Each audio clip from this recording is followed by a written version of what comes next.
வராது. எப்பெல்லாம் வானத்தை எண்ணாத்து பார்த்து வரும்? 2 மீன்களையும் 5 அப்பத்துண்டுகளையும் புதுமை பண்ணும் போதும், இரண்டாவது எப்பத்தான், அதாவது ஒரு காதுகளாத ஒருத்தன் வரும்போதும் வானத்தை அண்ணாந்து பார்த்து அப்படின்னு. மூன்றாவது, நான்காவது பெருமூச்சு விட்டு அப்படின்னு ஒரே ஒரு இடத்துல மட்டும் தான் வரும். குணப்படுத்தும் முன்ன பெருமூச்சு விட்டு. சரிங்களா? இது ஒண்ணு. இது எல்லாமே நீங்க பாத்தீங்கன்னா இது எல்லாம் செயல்கள். அடுத்து இடம் சார்ந்த புதுமைகள் உண்டு.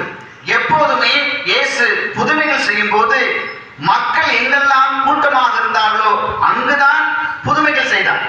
ஆனால் ஒரே ஒரு புதுமை மட்டும் மக்கள் இல்லாத இடத்தில் செய்கிறார். தனியே அழைத்து சென்று வானத்தை அண்ணாந்து பார்த்து பெருமூச்சு விட்டு எப்பத்தா என்றார் அப்படி வருவீங்க.